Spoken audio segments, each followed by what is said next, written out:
खुलुमबाय आं प्रमोद खाख्लारि नोंथांमोनखौ आंनि चेनेलाव बयखौबो बरायबाय। दिनै आं नोंथांमोननि थाखाय माखासे गोनांथार रादाब लानानै फैदों। अन्नानै भिडिअखौ जोबजासिम नायलां। गिबि रादाबाव दङ बर' हारिनि थाखाय मोनसे गोग्गाथाव आरो गोजोनथाव रादाब।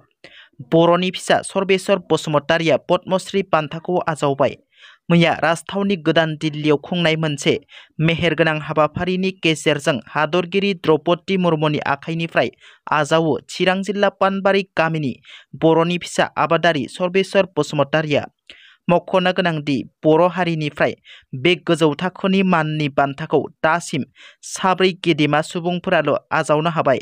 फारियै गिबियाव मदाराम ब्रह्म, बिनि उनाव डक्टर कमेश्वर ब्रह्म, बिनि उनाव डक्टर मंगलसिं हाज'वारि आरो बिनि उनाव दायो सर्बेश्वर बसुमतारि। एबसुआ 18थि कमल कुमार ब्रह्म देरहासात बान्थाखौ फोसावबाय।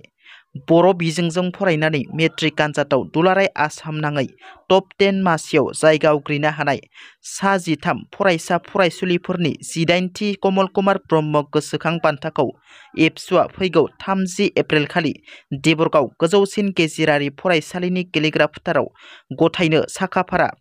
बेजों लोगोसे गुबुन हारिनि बर' बिजों फरायनानै सेथि मासि आवग्रिनो हानाय फरायसा फरायसुलिफोरखौबो एबसुआ बरायगोन।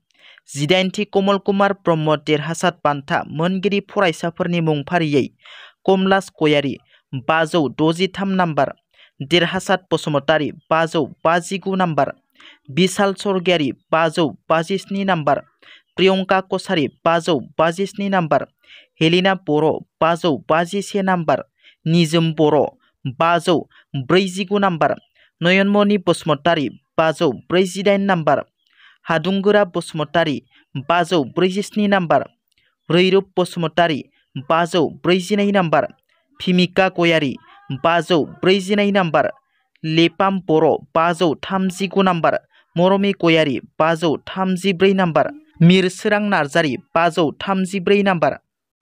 चिरां जिल्लानि आमगुरियाव सेवग्लिनाय थासारियाव सासे सिनाय मोनै सुबुंनि गोथै देहा बोखांदों। आमगुरि थानानि सिङाव थानाय कुक्लुं रेन्जनि राङिसरानि हाग्रा गेजेराव सेवग्लिनाय थासारियाव सासे सिनाय मोनै सुबुंनि गोथै देहा बोखांनो मोन्दों। पुलिसआ जाथाय थिलियाव खौरां मोननानै नुजाथिफैनानै गोथै देहाखौ बोखाङो आरो पस्टमर्टामनि थाखाय काजलगावनि JSP देहा फाहामसालियाव लानानै थाङो। बे गोथै देहाया सोरनि बेखौ सिनायोब्ला आमगुरि पुलिस थानाजों फोनांजाब खालामनो थाखाय खावलायदों। मिरु य'थ BPFनि नेहाथारि सन्जीब बर', सुक्लाय सेरफां ब्लक य'थ BPFनि अर्गानाइजिं सेक्रेटारि भुपेन बर' आरो सुक्लाय सेरफां बियाबनि सिङाव थानाय टिंगासार BPF प्राइमारिनि अर्गानाइजिं सेक्रेटारि दिदोमसार दैमारिया UPPLआव जयेन जाबाय। जयेन जानाय साथामबो लाइमोनखौ BTRनि गाहाय प्रमद बर'आ बरायदों। UPPLआव जयेन जाफैनाय सन्जीब बर'आ ओरैबायदि बुङो दि प्रमद बर'नि सरकार फैनाय लोगो लोगो जोंनि गेजेराव एना एनिया जोबस्रांबाय। सिगांनि BPF सरकारा सोलोंथाइ बिथिंनि फारसे जेबो गोसो होआखै।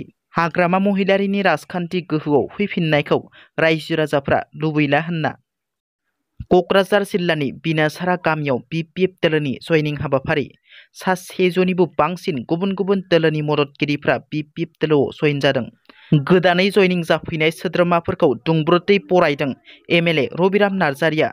बे हाबाफारियावनो बाहागो लायो BPF दोलोनि दैदेनगिरि डक्टर रेजाउल करिमा। दिनैनि रादाबा एसेनोसै। नोंथांमोना जुदि आंनि रादाबखौ खोनासंनानै मोजां मोनदोंब्ला अन्नानै लाइक, शेयार आरो साबस्क्राइब खालामनो दाबाव, लोगोसे बेल आइकनखौ थुनो दाबाव, जाहाथे आंनि गोदान भिडिअआ नोंथांमोननिसिम थाबैनो सहैनो हायो। गोजोन्थों। जै बर' हारिनि।